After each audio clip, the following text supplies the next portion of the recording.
বন্ধুরা, আজ আপনাদের শোনাবো শীর্ষেন্দু মুখোপাধ্যায়ের উত্তরের ব্যালকনি। ব্যালকনিতে দাঁড়ালে লোকটাকে দেখা যায়। উল্টো দিকের ফুটপাতে বকুল গাছটায় অনেক ফুল এসেছে এবার, ফুলে ছাওয়া গাছতলা। সেইখানে নিবিড় ধুলোমাখা ফুলের মাঝখানে লোকটা গাছের গুঁড়িতে হেলান দিয়ে বসে আছে। গায়ে একটা ছেঁড়া জামা, জামার রং ঘন নীল, পরনে একটা খাকি রঙের ফুল প্যান্ট। লজ্জাকর জায়গাগুলিতে প্যান্টটা ছিঁড়ে হা হয়ে আছে। মাথায় একটা ময়লা কাপড়ের ফগ্গে জড়ানো, পিঙ্গল দীর্ঘ চুলগুলি আস্তে আস্তে জটা বাঁধছে। গালে দাড়ি বেড়ে গেছে অনেক, তাতে দু চারটি সাদা চুল। গায়ে চিট ময়লা, কনুইয়ে ঘা, তাতে নীলমাছি উড়ে উড়ে বসে। এই হচ্ছে লোকটা। দুপা ছড়িয়ে নির্বিকার বসে আছে, দুই চোখে অবিরল ক্লান্তিহীন তাকিয়ে থাকে। যা থেকে উড়ে মাছিগুলি চোখের কোণে এসে বসে।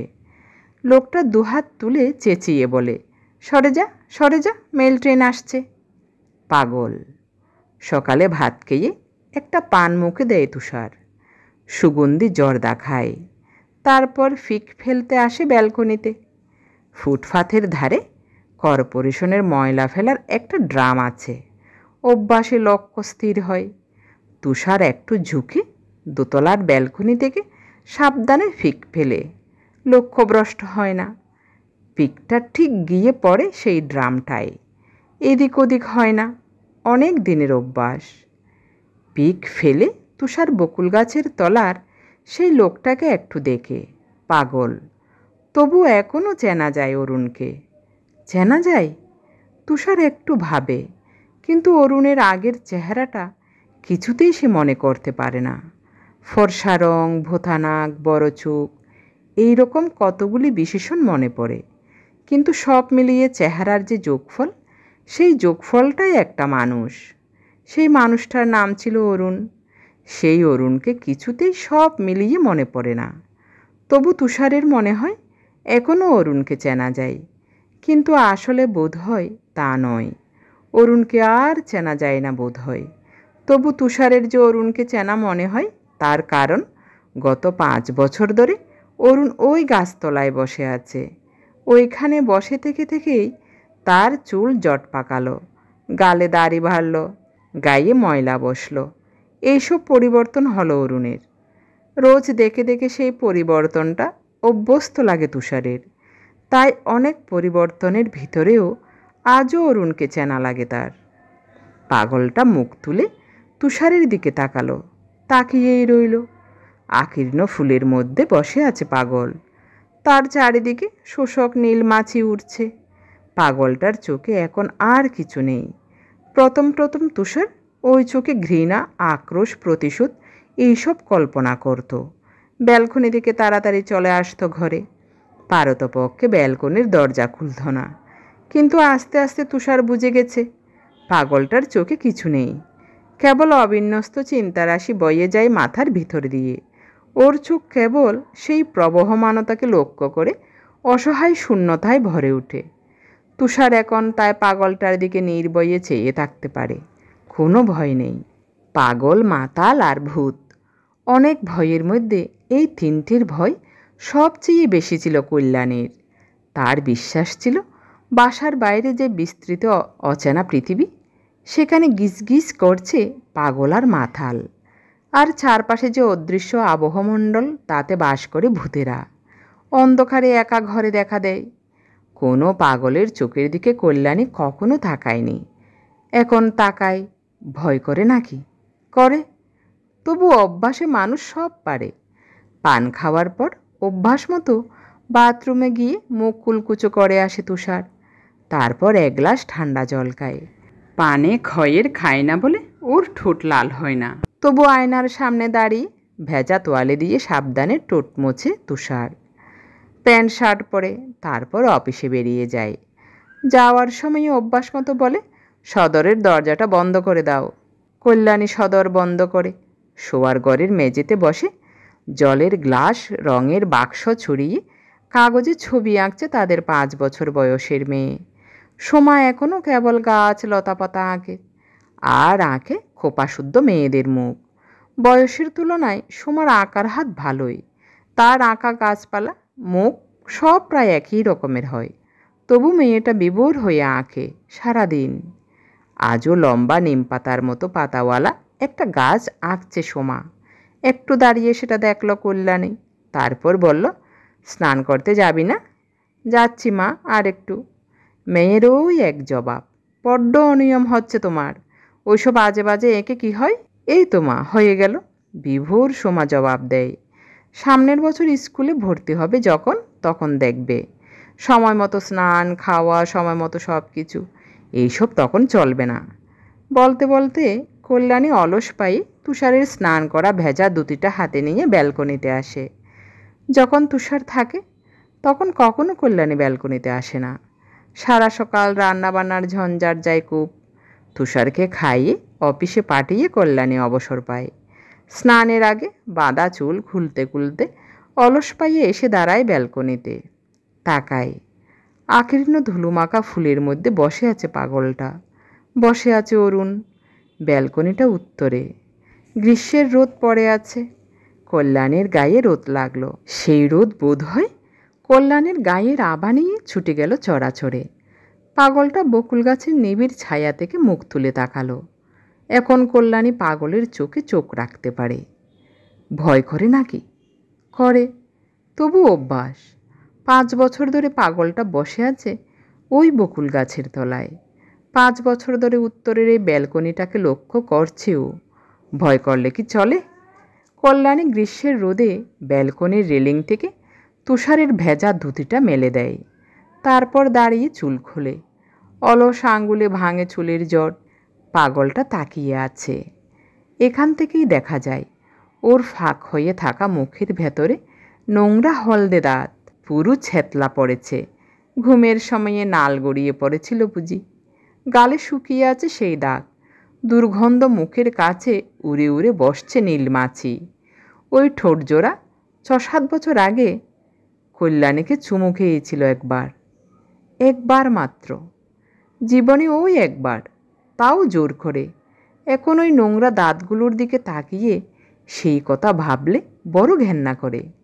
দুপুর একটু গড়িয়ে গেলে ঠিকেজি মঙ্গলা এসে কড়া নাড়ে। তখন ভাত ঘুমে থাকে কল্যাণী। ঘুম চুকে উঠে দরজা খুলে দেয়। মঙ্গলা যখন রান্নাঘরের এঁটোকাটা মুক্ত করতে থাকে তখন কল্যাণী রোজকার মতোই ঘুম গলায় বলে, ভাতটা দিয়ে এসো। নিয়ম। প্রথম যখন পাগলটা ওই গাছতলায় এলো তখন এই নিয়ম ছিল না। পাগল চিৎকার করত, আকাশ বাতাসকে গাল দিত, চিৎকার করে হাত তুলে বলতো, টেলিগ্রাম টেলিগ্রাম। তখন ঘরের মধ্যে তুষার আর কল্যাণী থাকতো কাটা হয়ে। পাগলটা যদি ঘরে আসে, যদি আক্রমণ করে, তারা পাপবোধে কষ্ট পেত। অকারণে ভাবত অরুণের প্রতি তারা বড় বিচার করছে। কিন্তু আসলে তা নয়। অরুণকে কখনো ভালোবাসেনি কল্যাণী। সে ভালোবাসত তুষারকে। অরুণের সঙ্গে তুষারের তাই কোনো প্রতিদ্বন্দ্বিতা ছিল না। তুষারের ছিল সহজ জয়, অরুণের ছিল পৃথিবী হারানোর দুঃখ। সেই দুঃখ তার দুর্বল মাথা বহন করতে পারেনি। তাই লোভ, ক্ষোভ, আক্রোশবশত সে এসে বসল তুষার কল্যাণীর সংসারের দোরগোড়ায়। চৌকি দিতে লাগলো, চিৎকার করতে লাগলো। সংসারের ভিতরে তুষার আর কল্যাণী ভয়ে সিটিয়ে থাকতো। দরজা জানালা খুলত না। চলো অন্য কোথাও চলে যাই, কল্যাণী বলতো। গিয়ে লাভ কি? ও ঠিক সন্ধান করে সেখানেও যাবে। আস্তে আস্তে অভ্যাস হয়ে যাচ্ছিল। অরুণ গাছতলা পর্যন্ত এলো। তুষার কল্যাণীর সংসারের দোরগোড়ায় বসে রইল, কিন্তু তার বেশি এগোলো না। চিৎকার করত, কিন্তু কল্যাণীর নাম উচ্চারণ করতো না, তুষারেরও না। লোকে তাই বুঝতে পারল না পাগলটা ঠিক এখানেই এখন কেন থানা গেড়েছে। ভয় খেটে গেলে মানুষের মমতা জন্মায়। তুষার একদিন বলল, ওকে কিছু খেতে দিও, সারাদিন বসে থাকে। কেন? দিও, ও তো কোনো ক্ষতি করতো না, বরং ওর ক্ষতি হয়েছে অনেক। আমরা এক থালা ভাতের ক্ষতি স্বীকার করি না কেন? সেই থেকে নিয়ম। কল্যাণী দুবেলা ভাত বেড়ে রাখে। ঠিকই যে দুপুর গড়িয়ে আসে, অ্যালুমিনিয়ামের থালায় ভাত, অ্যালুমিনিয়ামের গ্যালাসে জল দিয়ে আসে। পাগলটা খিদে বোঝে, তাই গোঘ্রাসে খায়, জল পান করে। অবশ্য খেতে খেতে কিছু ভাত ছড়িয়ে দেয়। কাকেরা উড়ে উড়ে নামে, চেঁচায়, নীল মাছির ভিড় জমে যায়। খাওয়ার শেষে পাগলটা এটো হাত নিশ্চিন্ত মনে জামাই মোছে, গাছের গুঁড়িতে মাথা হেলিয়ে ঘুমায়। ঘুমায় না, ঠিক ঘুম নয়, এক ধরনের ঝিমুনি আসে তার। আর সেই ঝিমুনির মধ্যে অবিরল বিচ্ছিন্ন চিন্তার স্রোত কুলকুল করে তার মাথার ভিতর দিয়ে বয়ে যায়। চোখ বুজে সে আশ্চর্য স্রোতস্বিনীকে প্রত্যক্ষ করে। মঙ্গলা আপত্তি করত, আমি ভিখিরির এটো মাসতে পারবো না মা। মাইনের উপর তাকে তাই উপরি 3টে টাকা দিতে হয়। মঙ্গলা ভাত নিয়ে গিয়ে পাগলটার সামনে ধরে দেয়, তারপর একটু দূরে দাঁড়িয়ে উঁচু গলায় গাল পাড়ে। হাবাতে পাগল রোজ ভাতের লোভে বসে থাকা, কপালও বটে তোর। এমন বাসার সামনে আস্তানা গাড়লি যে তারা তোকে সোনার চোখকে দেখল। ভাত ঘুমে রোজ কল্যাণী মঙ্গলার গাল শুনতে পাই। আগে আলাদা ভাত যত্ন করে বেড়ে দিত কল্যাণী, ক্রমে সেই সব যত্ন কমে এসেছে। এখন তুষারের পাতের ভাত, সোমার ফেলে দেওয়া মাছের টুকরো, নিজের ভুক্তাবশেষ সবই অ্যালুমিনিয়ামের থালাটায় ঢেলে দেয়। পাগলটা সব খাই। গত বছর একটা প্রমোশন হয়েছে তুষারের জুনিয়র থেকে, এখন সে সিনিয়র এক্সিকিউটিভ। নিজের কোম্পানির 10টা শেয়ার কিনেছে সে, ফলে সারাদিন তার দম ফেলার সময়ই নেই। বিকেলের আলো জানালার সারশিতে ঘরে আসে, তখন এয়ার কন্ডিশন করা ঘরখানায় সিগারেটের ধোঁয়া জমে ওঠে। কুয়াশার মতো আবছা দেখায় ঘরখানা। তখন খুব মাথা ধরে তুষারের, ঘাড়ের একটা রক টিকটিক করে নাড়ে, অবসন্ন লাগে শরীর। সিগারেটে সিগারেটে বিস্বাদ, তেতো হয়ে যায় জিভ। চেয়ার ছেড়ে উঠবার সময় প্রায়ই ঠের পায় 2 ভাইয়ে খিল ধরে আছে, চোখে একটা আঁশ আঁশ ভাব। অফিসের ছুটি হয়ে গেছে অনেকক্ষণ, কেবল বেকায়দায় আটকে থাকা তার ছোকরা স্টেনোগ্রাফারটি তাড়াতাড়ি তার কাগজপত্র গুছিয়ে নিচ্ছে। ঘর ঝাড় দিচ্ছে জমাদার, চাবির গোছা হাতে দারোয়ান এগোর ওগোর থালা দিচ্ছে। দীর্ঘ জনশূন্য করিডোর বেয়ে তুষার হাঁটতে থাকে। নরম আলোয় সুন্দর করিডোরটিকে তখন তার কলকাতার ভূগর্ভের ড্রেন বলে মনে হয়। বাইরে সুবাতাস বইছে, ফুটপাতে দাঁড়িয়ে এই প্রথম ফুসফুস ভরে বাতাস টানে সে। কোনো কোনো দিন এইখানে দাঁড়িয়েই ট্যাক্সি পেয়ে যায়, আবার কোনো কোনো দিন খানিকটা হাঁটতে হয়। আজ ট্যাক্সি পেল না তুষার, অনেকক্ষণ দাঁড়িয়ে তারপর হাঁটতে লাগলো। একটা বিশাল বাড়ির কাঠামো উঠছে, 10 কি 12 তলা উঁচু লোহার খাঁচা। ইট, কাঠ, বালি আর নুড়ি পাথরের স্তূপ ছড়িয়ে আছে। নিস্তব্ধ হয়ে আছে কংক্রিট মিক্সার। ক্রেন, হ্যামার, উঠির মতো গ্রীবা তুলে দাঁড়িয়ে। জায়গাটা প্রায় জনশূন্য। কুলিদের একটা বাচ্চা ছেলে পাথর কুড়িয়ে ক্রমান্বয়ে একটা লোহার বিমের গায়ে টং টং করে ছুঁড়ে মারছে। ঘণ্টার ধ্বনির মতো শব্দটা শোনে তুষার, শুনতে শুনতে অন্যমনস্ক হয়ে যায়। ওই তুচ্ছ শব্দটি ঘণ্টা ধ্বনি প্রতিম তার মাথার মধ্যে ছড়িয়ে পড়ে। সে আবার ফিরে তাকায়। লোহার প্রকাণ্ড ভয়ঙ্কর সে কাঠামোর ভিতরে ভিতরে দিন শেষের অন্ধকার ঘনিয়ে উঠেছে। চারিদিক আকীর্ণ আবর্জনার মতো ইট, কাঠ, পাথরের স্তূপ। ঘণ্টাধ্বনি প্রতিম শব্দটি সেই অন্ধকার কাঠামোর অন্ধকারে প্রতিধ্বনিত হয়ে ছুটে আসছে। ওই শব্দ যেন কখনো শোনেনি তুষার। তার শরীরের অভ্যন্তরে অবদমিত কতগুলি অনুভূতি দ্রুত জেগে ওঠে। তীব্র আকাঙ্ক্ষা জাগে, ছুটি চাই, মুক্তি দাও, অবসর দাও। কিসের ছুটি, কেন অবসর? সে পর মুহূর্তেই অবাক হয়ে নিজেকে প্রশ্ন করে, কিন্তু উত্তর পায় না। প্রতিদিন নিরবচ্ছিন্ন কাজের মধ্যে ডুবে থাকা তার ভালোই লাগে। ছুটি নিলে তার সময় কাটে না। বেড়াতে গেলে তার অফিসের জন্য দুশ্চিন্তা হতে থাকে, কাজের মানুষদের যা হয়। তবু সে বুঝতে পারে তার মধ্যে এক তীব্র অনুভূতি তাকে বুঝিয়ে দেয় কি রহস্যময় বন্ধন থেকে তার সমস্ত অস্তিত্ব মুক্তি চাইছে, ছুটি চাইছে, চাইছে অবসর। সে তন্ন তন্ন করে নিজের ভিতরটা খুঁজতে থাকে, কিছুই খুঁজে পায় না। কিন্তু তীব্র অজানা ইচ্ছা এবং আকাঙ্ক্ষায় তার মন মুচড়ে ওঠে।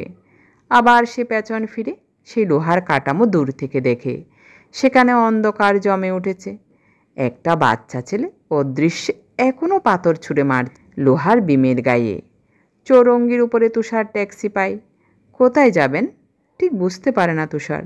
কোথায় সে যেতে চায় একটু ভাবে, তারপর দ্বিধাগ্রস্তভাবে বলে, সোজা চলুন। গাড়ি সোজা চলতে থাকে দক্ষিণের দিকে, যেদিকে তুষারের বাসা। সেদিকে যেতে তুষারের ইচ্ছা করে না। বাড়ি ফেরা, সেই একগেয়ে বাড়ি ফেরার কোনো মানে হয় না। সে ঝুঁকে ট্যাক্সিওয়ালাকে বলে, সামনের বাঁ দিকের রাস্তা। এলগ্রিন রোড ধরে ট্যাক্সি ঘুরে যায়। কোথায় যাব? কোথায়? তুষার তাড়াতাড়ি ভাবতে থাকে। ভাবতে ভাবতে মোড়ে এসে যায়। এবার ভিতরে সেই তীব্র ইচ্ছা এখনও কাজ করছে। অন্ধকারময় একটা বাড়ির কাঠামো, লোহার বিমে নুড়ি ছুঁড়ে মারার শব্দ। তুষারের বুক ব্যথিয়ে ওঠে। মনে হয়, কেবলই মনে হয়, কি একটা স্বাদ তার পূরণ হয়নি। এক রহস্যময় অস্পষ্ট মুক্তি বিনা বৃথা চলে গেল জীবনে। সে আবার বলে, বাঁয়ে চলুন। ট্যাক্সি দক্ষিণ থেকে আবার উত্তরমুখে এগোতে থাকে। আবার সার্কুলার রোড। গাড়ি এগোয়। ভিতরে ভিতরে ছটফট করতে থাকে তুষার। একটা বিশাল পুরনো বাড়ি পেরিয়ে যাচ্ছিল গাড়ি।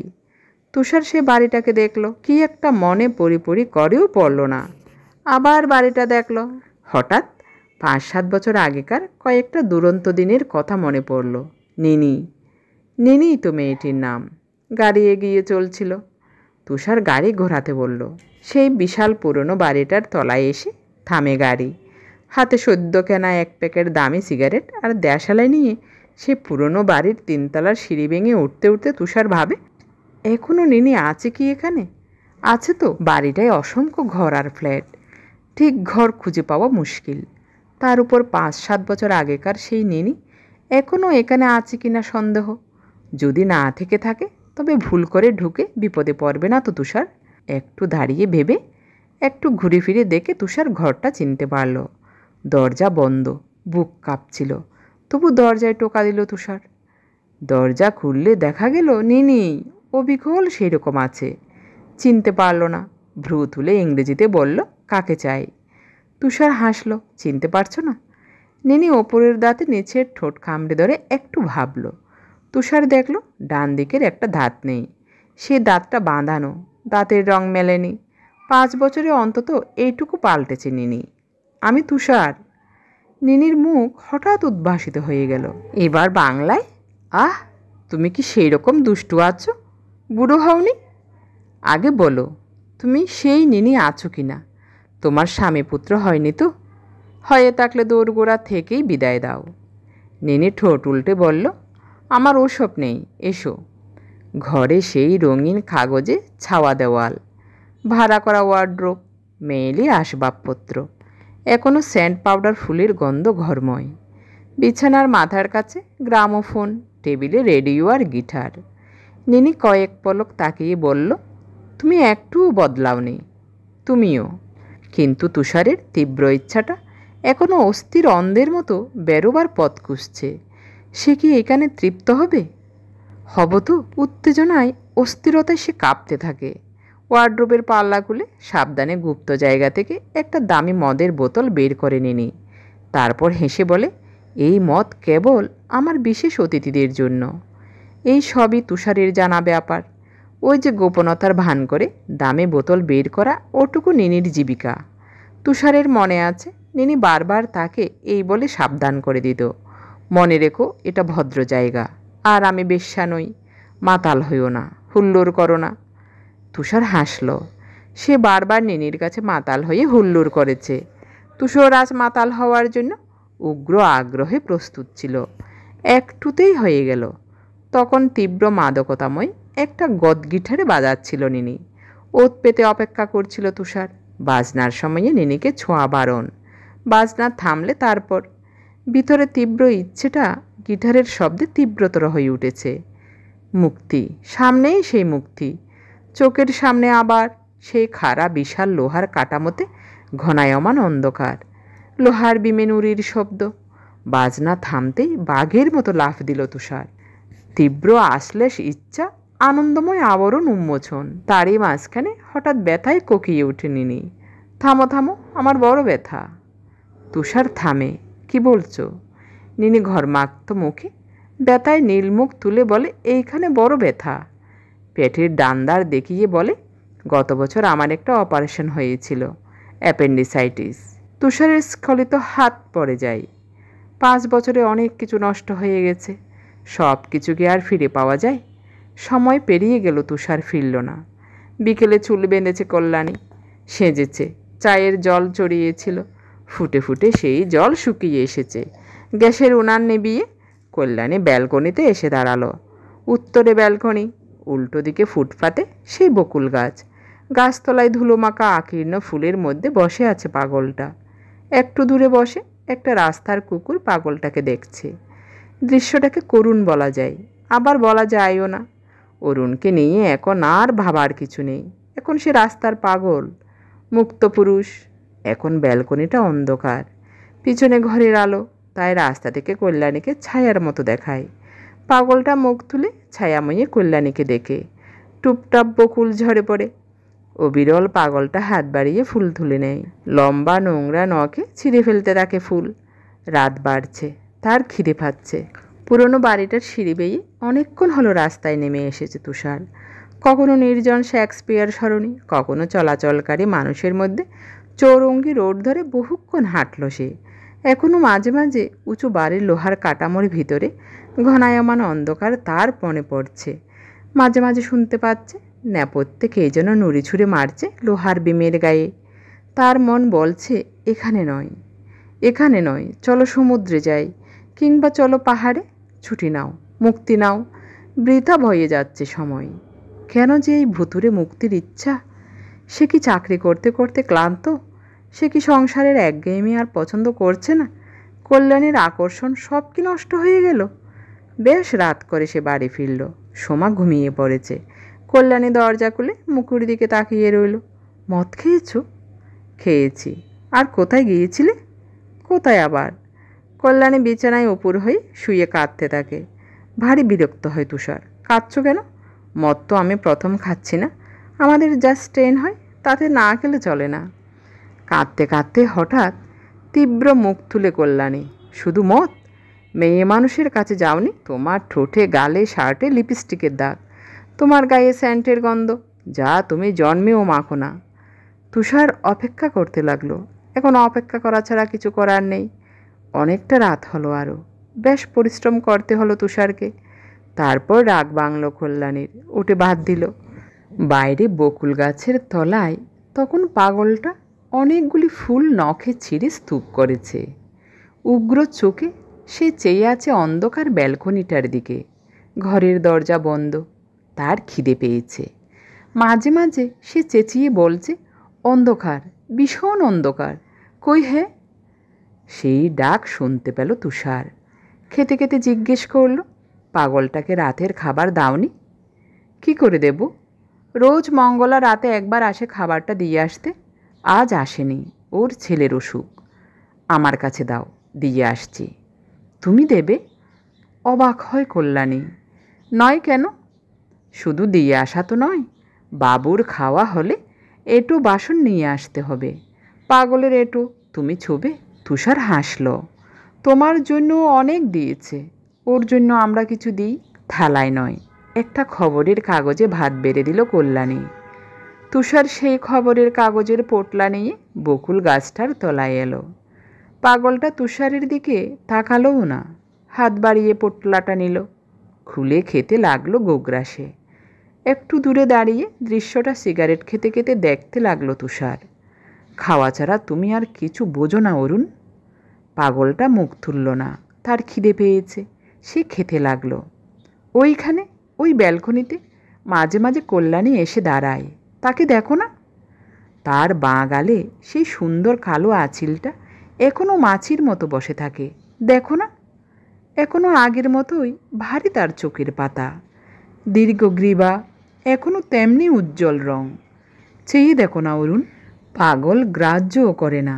তার খিদে পেয়েছে, সে খাচ্ছে। আকাশে মেঘ করেছে খুব। তুষার মুখ তুলে দেখল, পিঙ্গল আকাশ, বাতাস থম ধরে আছে। ঝড় উঠবে। এই ঝড় বৃষ্টির রাতেও বাইরেই থাকবে পাগল। হয়তো কোনো গাড়ি বারান্দার তলায় গিয়ে দাঁড়াবে, ঝড় খাবে। আর অবিরল নিজের মধ্যবর্তী বিচ্ছিন্ন চিন্তার এক স্রোতস্বিনীকে করবে প্রত্যক্ষ। তোমার কোনো নিয়ম না মানলেও চলে, তবু কেমন নিয়মে বাঁধা পড়ে গেছে অরুণ।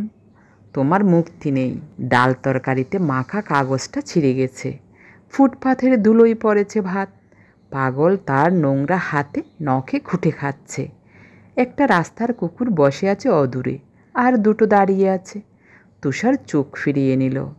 ঘর অন্ধকার হতেই সেই লোহার কাঠামো, তার ভিতরকার ঝুঝুকো আঁধার, আর একবার দেখা গেল লোহার বিমের গায়ে নুড়ি পাথরের টুংটুং শব্দ, অবিরল অবিশ্রাম। বুকে খামচে ধরে মুক্তির তীব্র স্বাদ। কিসের মুক্তি, কেমন মুক্তি কে জানে, কিন্তু তার ইচ্ছা উত্তপ্ত পারদের মতো লাফিয়ে ওঠে। আকুল আগ্রহে সে আবার বাতি জ্বালে। কল্যাণী বলে, কি হলো? উত্তেজিত গলায় তুষার ডাকে, এসো তো, এসো তো কল্যাণী। তারপর সে নিজেই হাত বাড়িয়ে মশারির ভিতর থেকে টেনে আনে কল্যাণীকে, আনে নিজের বিছানায়। কল্যাণী ঘেমে ওঠে। উজ্জ্বল আলোয় কল্যাণীকে পাগলের মতো দেখে তুষার। চুমু খায় তীব্র আগ্রহে, বিরংসায় তাকে মন্থন করে, বিড়বিড় করে বলে, কেন তোমার জন্য ও পাগল? কি আছে তোমার মধ্যে? কি সেই মহামূল্যবান? আমাকে দিতে পারো তো?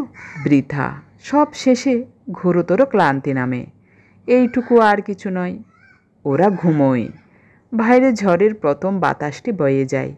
প্রথম বৃষ্টির ফোঁটাটি একটি পোকার মতো উড়ে এসে বসে পাগলটার ঠোঁটে। বসে বসে জিমোয় পাগল। তার রক্তবর্ণ চুলগুলি নিয়ে খেলা করে বাতাস। বিদ্যুৎ উদ্ভাসিত করে তার মুখ। তার মাথায় অবিরল বকুল ঝরিয়ে দিতে থাকে গাছ। বহু উঁচু থেকে ক্রেন হামারটা ধম করে নেমে আসে। চমকে উঠে বসে তুষার। বুকের ভিতরটা ধকধক করতে থাকে। এত জোরে বুক কাঁপতে থাকে যে দুহাতে বুক চেপে ধরে কাতরতার একটা অস্ফুট শব্দ করে সে। কিসের শব্দ ওঠা? অন্ধকারে উঁচু উঠের গ্রীবার মতো নিস্তব্ধ ক্রেন হ্যামারটা সে কোথায় দেখেছে, কবে? বাইরে ঝড়ের প্রচণ্ড শব্দ বাড়ি বাড়ি কড়া নেড়ে ফিরছে। একা একা উল্লাসে ফেটে পড়ছে ঝড়। সেই শব্দে মাঝরাতে ঘুম ভাঙা তুষার চেয়ে তাকে বেবুল মানুষের মতো। বুক কাঁপে। আস্তে আস্তে মনে পড়ে একটা বিশাল লোহার কাঠামো, তাতে ঘনায়মান অন্ধকার, উঁচু ক্রেন হ্যামার। অমনি ব্যথিয়ে ওঠে বুক। তীব্র মুক্তির ইচ্ছায় ছটফট করতে থাকে সে। তার মন বলে, চলো সমুদ্রে, চলো পাহাড়ে, চলো ছড়িয়ে পড়ি। বুক চেপে ধরে তুষার। আস্তে আস্তে হাঁপায়। বাইরে খড় বিদ্যুৎ দিয়ে মেঘ স্পর্শ করে মাটিকে। এই ঝড়ের রাতে তুষারের খুব ইচ্ছে হয় একবার উঠে গিয়ে পাগলটাকে দেখে আসে, কিন্তু ওঠে না। নিরাপদ ঘরে ভীরু গৃহস্থের মতো সে বসে থাকে। বাইরে ভিখিরি পাগলদের ঘরে ঝড় ফেটে পড়ে। তাদের ঘিরে নেমে আসে অজোর বৃষ্টিধারা। পরদিন আবার বকুলতলায় পাগলকে দেখা যায়। অফিস যাওয়ার আগে পানের ফিক ফেলতে এসে উত্তরের ব্যালকনি থেকে তাকে দেখে তুষার। একটু বেলায় কল্যাণী আসে। দেখে অভ্যাস, কাজের মধ্যে ডুবে থাকে। শীতাতাপ নিয়ন্ত্রিত ঘরে তুষার মাঝে মাঝে অস্বস্তি বোধ করে। অফিসের পর বাদুড়ের পাখনার মতো অন্ধকার ক্লান্তি নামে চারধারে। অনেক দূর হেঁটে যায় তুষার। ট্যাক্সিতে ওঠে, কোনোদিন ওঠে না। হেঁটে হেঁটে চলে যায় বহুদূর। কি একটা কাজ বাকি রয়ে গেল জীবনে, করা হলো না। এক রোমাঞ্চকর আনন্দময় মুক্তি পাওয়ার কথা ছিল আমার, পেলাম না। অস্থিরতা বেড়ালের থাবার মতো বুক আঁচড়ায়। মাঝে মাঝে রাতে ঘুম ভেঙে যায় তার। উঠে বসে, সিগারেট খায়, জল পান করে। কখনো বা উত্তরের দরজা খুলে ব্যালকনিতে এসে দাঁড়ায়। মোমবাতির মতো স্থির দাঁড়িয়ে আছে সাদা বাতিস্তম্ভ। তার নিচে বকুল গাছ, তার ছায়া। অন্ধকারে একটা পুটলির মতো পড়ে আছে পাগল। আবার ফিরে আসে ঘরে, বাতি জ্বালে। পাতলা নেটের মশারির ভিতর দিয়ে তৃষিত চোখে ঘুমন্ত কল্যাণীকে দেখে। তার বুক ঘেঁষে জড়সড়ো হয়ে শুয়ে আছে বাচ্চা সোমা। সোমার মাথার কাছে দুটো কাগজ, তাতে ছবি আঁকা। একটাতে নদী, নৌকো, গাছপালা, অন্যটাতে খোপা শুদ্ধ একটা মেয়ের মুখ, নিচে লেখা সোমা। অনেকক্ষণ ছবি দুটোর দিকে চেয়ে রইল তুষার। একটা শ্বাস ফেলল। কল্যাণী শান্তভাবে ঘুমোচ্ছে, মুখে নিশ্চিত কমনীয়তা। চেয়ে তাকে তুষার। আস্তে আস্তে বলে, কী করে ঘুমো? চলো বাইরে যাই, কিছুদিন ঘুরে আসি। এক সকালে চায়ের টেবিলে কল্যাণীকে এই কথা বলল অবসন্ন তুষার। চলো, কোথায় যাবে? কোথাও দূরে, সমুদ্রে বা পাহাড়ে। পুরীর সমুদ্র তো দেখেছি, দার্জিলিং শিলংও দেখা। অন্য কোথাও, অচেনা নির্জন জায়গায়, বলে তুষার। কিন্তু সে জানে, মনে মনে ঠিক জানে, যাওয়া বৃথা। সে কতবার গেছে বাইরে, সমুদ্রে পাহাড়ে। তার মধ্যে মুক্তি নেই, জানে মুক্তি এখানেই আছে, আছে দুর্লভ ইচ্ছা পূরণ। খুঁজে দেখতে হবে। তবু তারা বাইরে গেল। 1 মাস ধরে তারা ঘুরল নানা জায়গায়, পাহাড়ে সমুদ্রেও। ফিরে এলো একদিন। পাগলটা ঠিক বসে আছে উত্তরের ব্যালকনিটার দিকে চেয়ে। মাঝে মাঝে কাজের মধ্যেও তুষার হঠাৎ বলে উঠে, না না, বলেই চমকায়। কিসের না, কেন না? চোখরা স্টেনোগ্রাফারটিকে জরুরি ডিকটেশন দিতে দিতে বলে ওঠে, না না। স্টেনোগ্রাফারটি বিনীতভাবে থেমে থাকে। তুষার চারিদিকে চায়। অদৃশ্য মশারির মতো কি একটা ঘিরে আছে চারদিকে। ওটা কি? ওটা কেন? কি আছে ওর বাইরে? নির্জন শেক্সপিয়ার সরণি ধরে হাঁটে তুষার। হাঁটে নির্জন ময়দানে, হাঁটে ভিড়ের মধ্যে, বহু দূরে দূরে চলে যায়। কিন্তু সেই অলিক মশারির বাইরে কিছুতেই যেতে পারে না। ট্যাক্সিতে উঠে বলে, জোরে চালাও ভাই, আরও জোরে। হতাশ হয়ে ভাবে, আছে কোথাও বাইরে যাওয়ার পথ, খুঁজে দেখতে হবে। চোখ বুজে ভাবে, উঠের মতো একটা ক্রেন হ্যামার আকাশে মাথা তুলে দাঁড়িয়ে আছে। পিছনে বিশাল লোহার কাঠামো। সেইখানে একটা লোহার বিমে নুড়িছুড়ি শব্দ তুলছে বাচ্চা একটা ছেলে। একদিন রাতে ভাত দিতে নেমে আসে তুষার। ভাত রেখে একটু দূরে দাঁড়ায়, সিগারেট খায়। অরুণ, তোমার কি ইচ্ছে করে আমার ঘরে যেতে? পাগল খায়, উত্তর দেয় না। ইচ্ছে না কল্যাণীকে একবার কাছে থেকে দেখতে? পাগল খায়, কথা বলে না। জানতে চাও না সে কেমন আছে? ফিরেও তাকায় না পাগল, খেয়ে যায়। একদিন তোমাকে নিয়ে যাব আমাদের ঘরে, যাবে অরুণ? একজন প্রতিবেশী পথ চলতে চলতে দাঁড়ায়, হঠাৎ বলে, আপনার বড় দয়া, রোজ দেখে দুবেলা পাগলটাকে আপনারা ভাত দেন। আজকাল কেউ এতটা করে না কারো জন্য। আমরা আমাদের ছেলে মেয়েদের কাছে আপনার কথা বলি। কৌতূহলী প্রশ্ন করে তুষার, কি বলেন? বলি, ওই রকম মহাপ্রাণ হয়ে উঠু। আমরা তো নিজেদের নিয়ে ব্যস্ত। আমাদের দ্বারা কিছু হলো না পৃথিবীর, কাছাকাছি আপনি আছেন, এটাই আমাদের বড় লাভ। তুষার মুখ হয়ে যায়। এই কেমন মিথ্যা প্রচার! দয়া, দয়া কথাটা কেমন অদ্ভুত। এমন কথা সে তো ভাবেও নি। কিন্তু ভাবে তুষার, ভাবতে থাকে। কাজকর্মের ফাঁকে ফাঁকে তেমনি বলে ওঠে, না না, চমকায়। জলবদ্ধ এক অস্থিরতায় অন্যমনস্ক হয়ে যায়। ঝড় বৃষ্টি হলে এখনও মাঝে মাঝে ক্রেন হ্যামারটা ধম করে নেমে আসে। জেগে উঠে যন্ত্রণায় বুক চেপে কাতরতার শব্দ করে সে। এক রাতে সত্যি তুষার কল্যাণীকে ভাত বাড়তে বলে নিঃশব্দে সিঁড়ি বেয়ে নেমে গেল। রাস্তা পার হয়ে এলো বকুল গাছটার তলায়। চলো অরুণ, একবার আমার ঘরে চলো। কোনো দিন তুমি যেতে চাওনি, আজ চলো, আমি নিয়ে যাচ্ছি তোমাকে, আজ তোমার নিমন্ত্রণ। বলে হাত ধরল পাগলের। পরিষ্কার সুন্দর হাতে ধরল নোংরা হাতখানা। কে জানে কি বুঝলো পাগল, কিন্তু উঠল। সাবধানে তার হাত ধরে রাস্তা পার করল তুষার। সিঁড়ি বেয়ে উঠে এলো, দাঁড়ালো এসে খাবার ঘরের দরজায়। কল্যাণী, দেখো কাকে এনেছি। কল্যাণীর হাত থেকে পড়ে গেল একটা চামচ। ভয়ঙ্কর টিনটিন শব্দ হলো। কেঁপে উঠল কল্যাণীর বুক, শরীর কাঁপতে লাগলো। ভয়ে সাদা হয়ে গেল তার ঠোঁট। মা গো! চিৎকার করল সে। নরম গলায় তুষার বলল, ভয় নেই, ভয় নেই কল্যাণী, তুমি খাবার সাজিয়ে দাও। অরুণ আজ আমার অতিথি। নীরবে দাঁড়িয়ে রইল কল্যাণী। জলে তার চোখ ভরে গেল। তুষারের হাতে ধরা পাগল নতমুখে দাঁড়িয়ে রইল। এত কাছে থেকে অরুণকে অনেক দিন দেখেনি কল্যাণী। কি বিপুল দারিদ্র্যের চেহারা! খালাসিদের যে নীল জামাটা ওর গায়ে, তা বিবর্ণ হয়ে ছিঁড়ে ফালা ফালা। খাকি প্যান্টের রং পাল্টে ধূসর হয়ে এসেছে। কি পিঙ্গল ওর ভয়ঙ্কর রাঙা চুল! পৃথিবীর সব ধুলো আর নোংরা ওর গায়ে লেগে আছে। কেবল তখনও অকৃপণ সুন্দর। সুগন্ধ বকুল ফুলে ছেয়ে আছে ওর মাথায়, জটায়, ঘাড়ে। কাপা হাতে খাবার সাজিয়ে দিল কল্যাণী। তার চোখ দিয়ে অবিরল জল গড়িয়ে পড়ছে। পাগল তার দিকে তাকালোই না, চোখ নিচু রেখে খেয়ে যেতে লাগলো। মাঝে মাঝে বিড়বিড় করে তুষার বলছিল, খাও অরুণ, খাও। খাওয়া শেষ হলে তাকে আবার হাত ধরে তুলল তুষার, নিয়ে এলো ঘরে।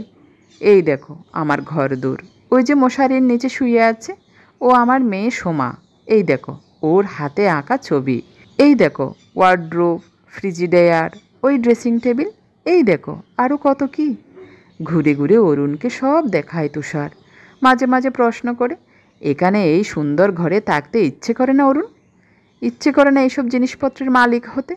তুমি আর চাও না কল্যাণীর মতো সুন্দর বউ, সোমার মতো মেয়ে?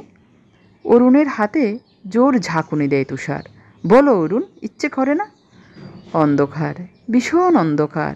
পাগল বলে, কোথায় কোথায় অন্ধকার? এইখানে। বলে চারদিকে চায় পাগল। আর কোথায়? চারদিকে। থাকবে না অরুণ? থাকো, থেকে দেখো।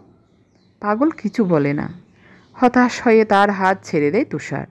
পাগলটা আস্তে আস্তে সদর পার হয়, সিঁড়ি ভাঙে, রাস্তা পেরিয়ে চলে যায় বকুল গাছটার তলায়, পা ছড়িয়ে বসে, গুড়িতে হেলান দেয়।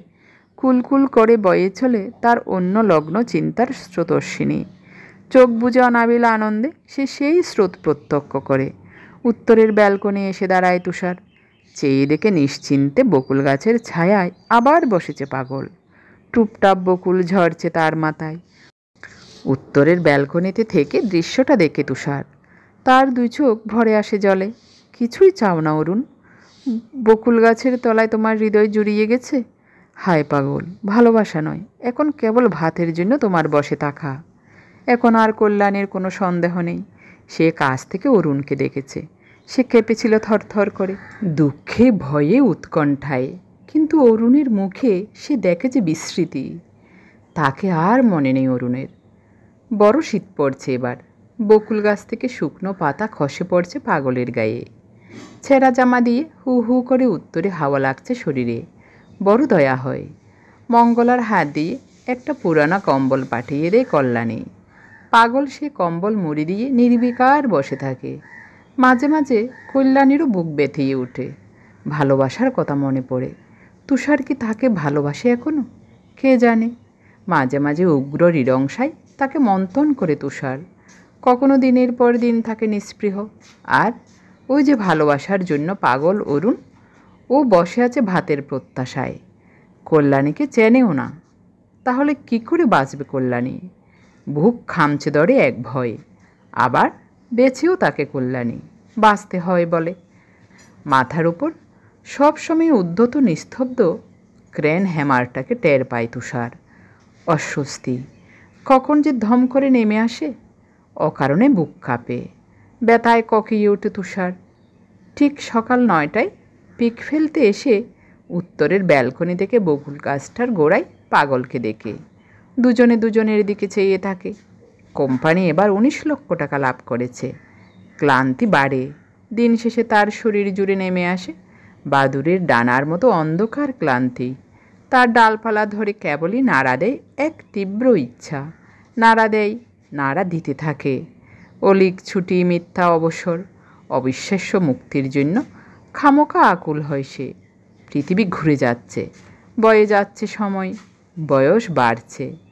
তুষার অস্থির হয়, অস্থিরতা নিয়ে বেঁচে থাকে। ঠিক যেন এক নদীর পাড়ে বসে আছে পাগল। কি সুন্দর আবছায়া নদীটি। চারদিকে আদো আলো, আদো অন্ধকার, অনন্ত সন্ধ্যা।